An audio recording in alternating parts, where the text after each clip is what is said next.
Bouquet tayo para sa special people.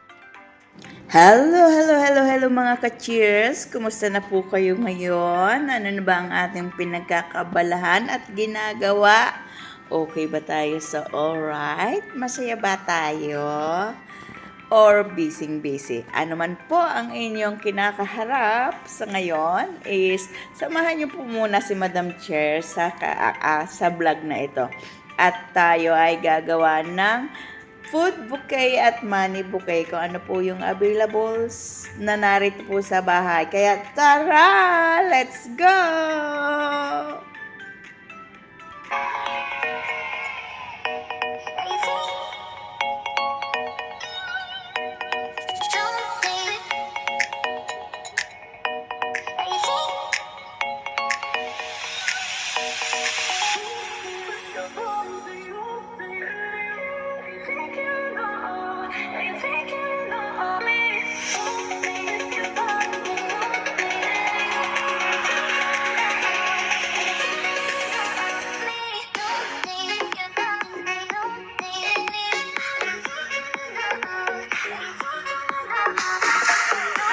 Hello mga ka-cheers! Kayo ba? Nagdi-DIY din ba kayo ng kung anik-anik? Tulad ni Madam Chair, katulad niya ang ipinapakita natin sa inyo. Bale, kita nyo, newspaper, tapos mga chopstick po yan. Bumili ako ng isang bundle. Isang plastic bag na ang laman is 100 pieces ng 50 pieces lang pala ng chopstick. Tapos inaalis natin sa mga yung chopstick ba na na ginagamit sa pagkain sa mga shop. Yan. Kaya inaalis natin sa plastic. Dahil may gagawin po tayo dyan. Kaya kailangan nating alisin sa plastic. Medyo mahirap-hirap ang konti mag-alis sa plastic. At yan, dahil nga ang aking alaga na si Emma ay mahilig sa mga arts, so, binigyan niya tayo ng, ng paint yan.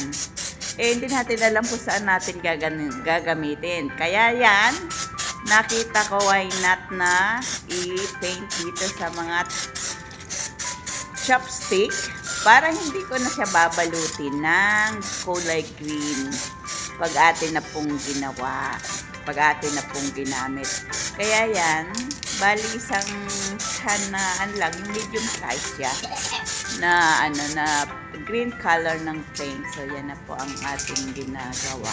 Inubos na rin po natin dyan yung para hindi naman masayang kasi hindi na natin alam kung saan natin gagamitin yan. Thank you, Emma, dahil nagamit natin yan. Kaya mahirap din po magbalot ng green color para lumabas po siya na parang bronze o parang ng sanga ng puno.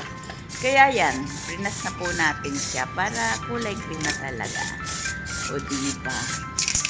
O, kasi pag nung una, hindi ko pa nilalagyan ng paint, binabalutan ko po siya ng ng paper na kulay green para mukha talaga siya na na sanga ng kahoy. Kasi kung gagawin po natin yan na bouquet. Yan. So, ayan, medyo hindi talaga na lagyan lahat. Kasi ang hirap. Ayan. At naubos din ng natin. So, okay na yan. Kasi yung mga dulo-dulo naman ay matatago naman yan. So, kaya yan. Brush lang po nyo hanggang malagyan lahat. At maubos yung paint.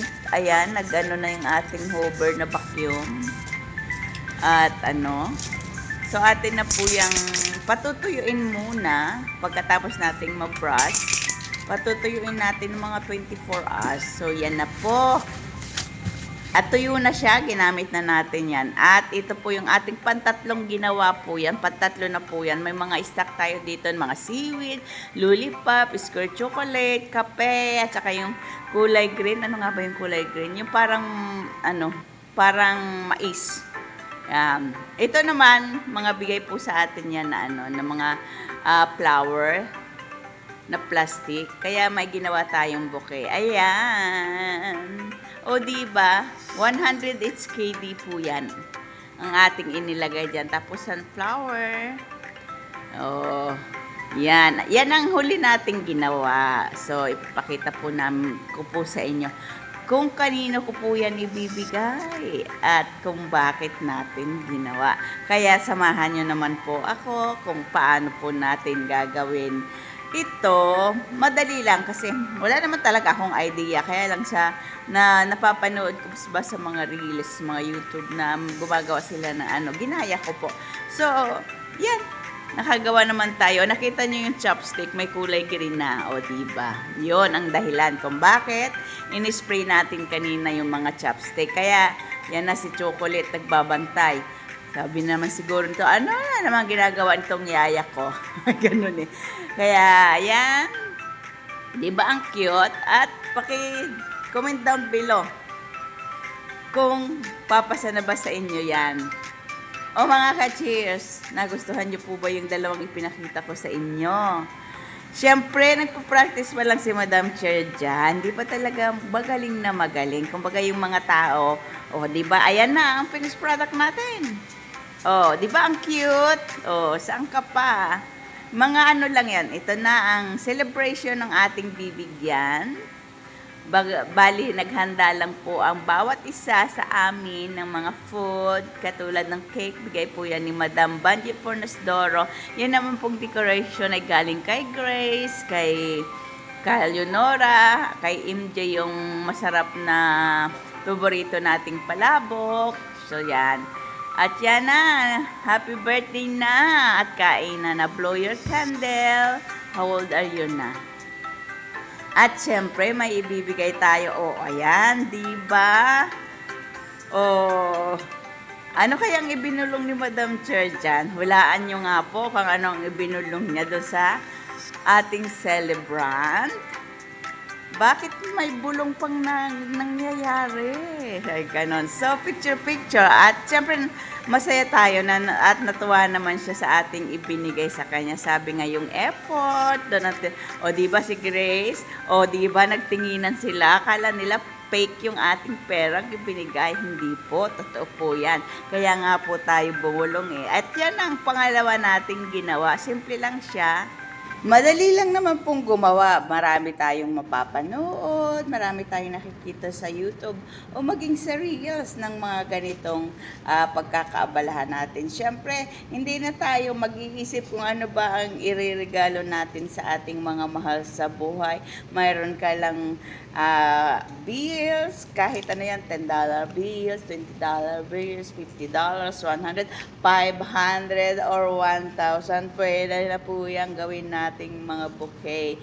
Siyempre, depende po yan sa mga taong involved sa ating buhay. At kung kayo ay artistic na katulad ko, madali lang po siyang gawin. Kaya dapat lagi kayong may mga gamit na naka-standby po sa inyong room. Bilang OFW, ang mga free time po natin ay ginagamit po natin sa paggagawa ng mga tungkol sa art. Minsan, nagsusulat tayo ng tula, naggagawa tayo ng story, kung ano-ano po na pagkakaabalahan natin. Kasi minsan, kailangan din nating ipahinga ang ating mga mata sa gadget. Kaya mas better na may ginagawa tayong ganyan para po lalong ma-develop po yung ating kaalaman, yung ating pagkahilig sa mga ganitong mga bagay. Siyempre, kung mahilig po talaga kayo, it's easy for you. Kaya naman, ipiniplex natin yan para po magkaroon kayo ng idea how to do it. Ano mang bagay yan, katulad niya, nakaposter natin, gawa lang din. Birthday! Happy birthday! Happy birthday to you! Happy